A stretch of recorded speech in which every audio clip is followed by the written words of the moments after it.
Hey, hello, this is SK. I'm back. I'm doing another paint study, a portrait study of GloZell. And I'm just blocking in some color, trying to get somewhat of a likeness right now. And it takes a while. It takes a while. And then the next thing I'm going to do is work on establishing light and shadow. Again, it's a work in progress. This is like the first stage. It'll probably look a lot different once we get to the end, but I just wanted to share with you what I'm doing and where I'm at right now. Okay, so I'll be back. Bye.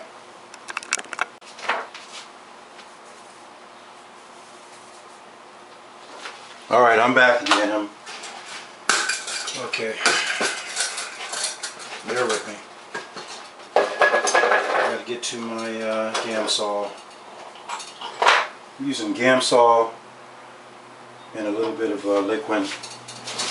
I'm working with this palette today, just a clear palette. It's 11 by 15, and I have this color right here is burnt umber. I'm using just a little bit of that, and I'm thinning it down with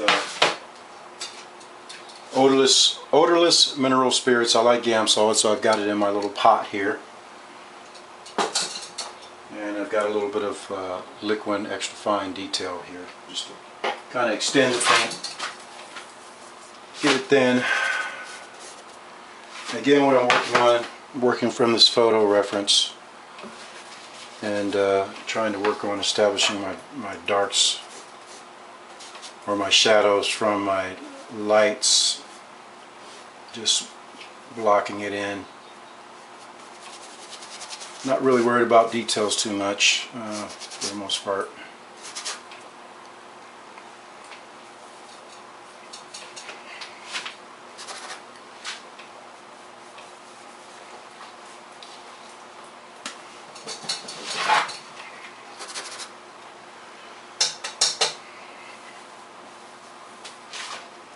So it's important to just kind of work on, blocking it in, and also, you should have somewhat of a likeness just by establishing your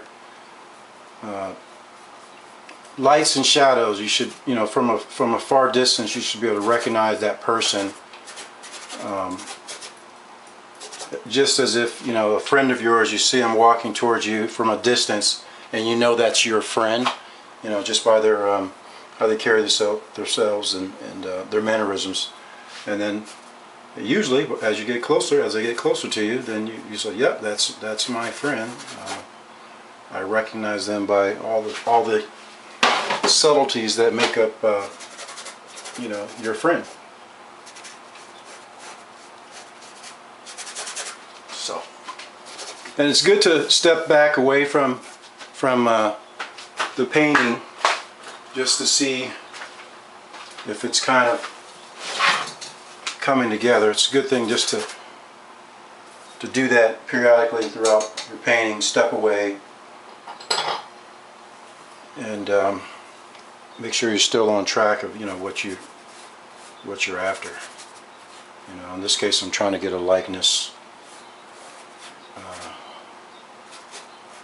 of glow, and I want to have fun too. I don't want to make this too laborious. It should be fun, a fun exercise, a fun study, and just working to get better. Believe it or not, I already have people wanting me to do, people that want me to do commissions already, so paint portraits of them and all of that, of their kids and such. Okay, well, that's good for now. So I think the next thing I'm going to do is start laying in some color, some basic color, and I'm going to work from like a warm light and mix the colors accordingly, and see how we do. All right, be back. Okay, I'm working with just a couple of colors. I've got rose madder and permanent green light. I believe that's that color. And I'm just trying to block in some of the background. And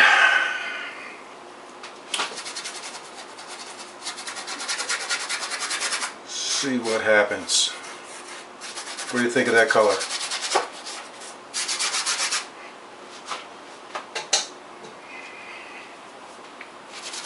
I'm experimenting. I think I like it so far. May have to adjust it.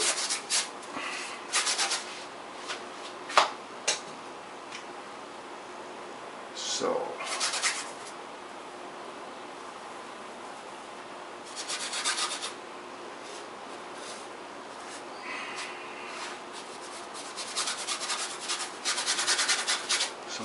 notice how I'm holding the brush, trying to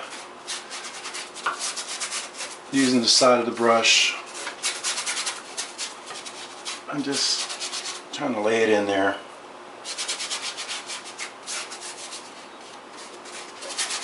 Try not to choke up on the brush too much. Alright. So I'm gonna try to lighten this side a little bit. So I've got a little bit of white.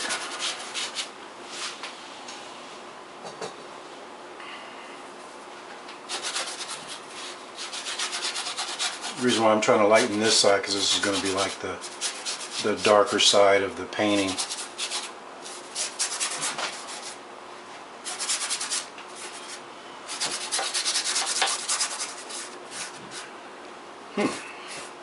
Well, it's definitely bright. Not really my color, but it looks good on the ladies.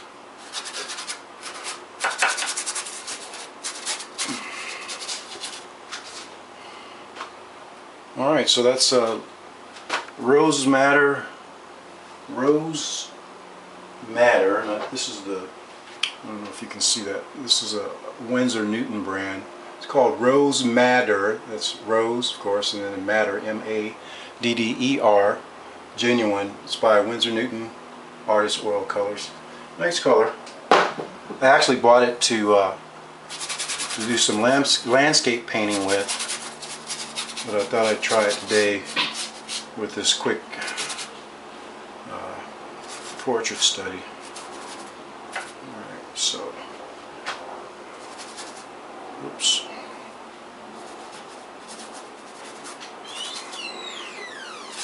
Alright, we'll see how that goes. I'm going to lay in a little bit of green for her top. That's her signature, GloZell signature color. Let's see, got a little bit of,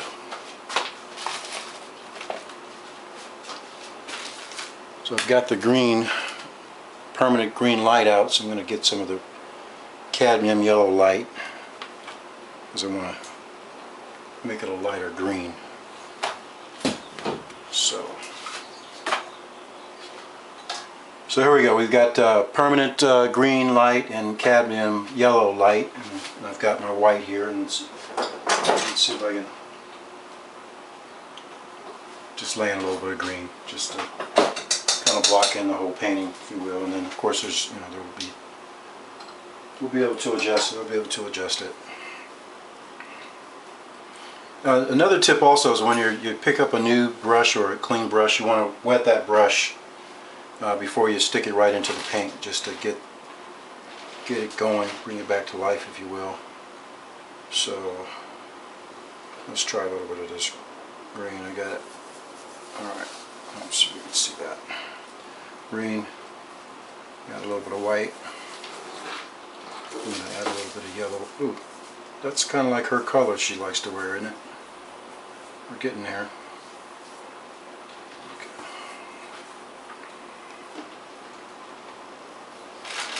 Oh, getting there.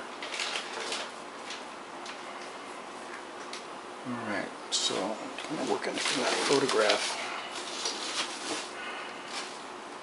Oh, that's bright. Let's lay it in there and see what we get.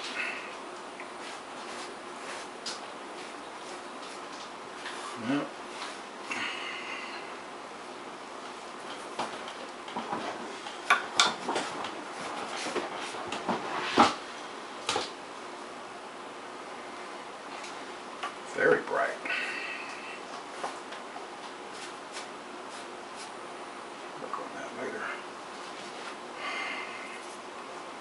And this side is going to be a little bit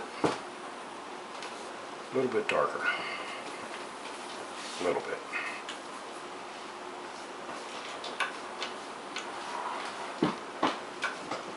Just laying in the color, and we'll come back and adjust as we need to. All right.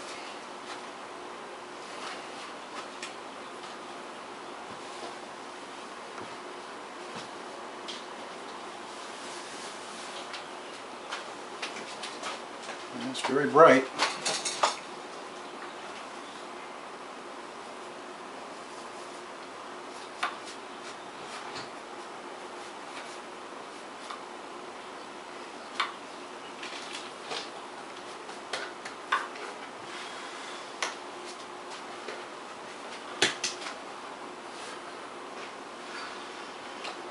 Okay.